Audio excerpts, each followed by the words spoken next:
Ik wens iedereen een gezegende 5 juli. Mijn naam is Carney Ans van Gdanburg Kerk, Cocktail Mexico. Von diesmal ist wir uns mit ein paar Wort beschäftigen, wo wir so sagen, Feierrede Christen. Wir haben in Amos 6 verscheinten Vers gesagt, Weiden stolzen zu Zion und denen, die sich zu dem Berg Samarias verlassen, den Vornehmsten des Erstlings unter den Völkern und zu denen das Haus Israel kommt. Es ist nicht merkwürdig, dort Kinder Gottes, wenn sie die Freiheit haben in einen Überfluss leben, leicht weltlich gesonnen sind und selbstzufrieden sind. Nehmen wir mal von der das Beispiel von diesen Reichen von Israel, der Zeit Amos. Sie wären dem Luxusleben ganz ergebt. Sie brauchten viel Wein in großen Mengen, vierten und jubelten und hatten kaum noch Platz für Gott in ihr Leben. Als het Gegenteil, dann sind wir aber von der Menschen, die in schwierigen Verhältnissen leben, wat veel Dollar bei der Sache sind.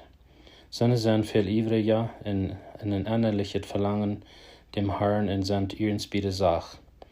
Diese Wort hat Chevy bei den Christen in Russland in so Ländern auch vielmals gesehen haben durch Lesen, und wo wir weiten dort viele sind und unser Kommunismus beherrscht.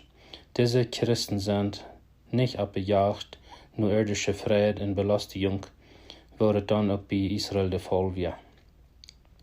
Der Geschäftsmann Fred Smith, der in Christ ist, bereicht dort der Baptistenkirche in Moskau in Russland 5600 Mitglieder hat und dort die Besucherzahl am Sonntag so bald wie 6000 stieg. Die Beteiligung von den Mitgliedern bei der Kirchenarbeit wie sozusagen 100%. Ja, die Christen in Russland stehen ivrig für ihren Glauben an. Der Pastor von der Gemeinde hat es mitgesagt. In Russland habe ich keine Feierrad-Christen. Er gebraucht diesen Ausdruck, um damit so eine Christen zu beschreiben, die im Laufe der Jahr einmal zur Taufe, zum Ostergottesdienst, zum Weihnachtsprogramm und zu ihr Begräbnis gekommen wäre. Das ist traurig, wenn man sagen muss, dass in der freien Welt ein großer Prozentteil von der Menschheit besser ist als Feierrad-Christen. Die Feierrede-Christen. Wo sterben die? Ist dein Kirchenbesuch regelmäßig? Bist du geneigt, eher ein passiver Beobachter als ein aktiver Teilnehmer an der Sache Jesu Christi zu sein? Wenn es so ist, dann lasst die warnen.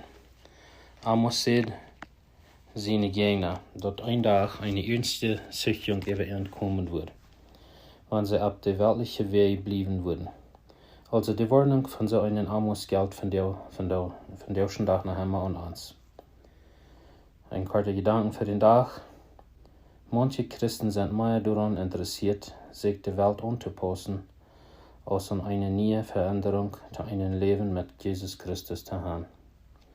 Ich wünsche Ihnen alle Gottes Segen für den Tag.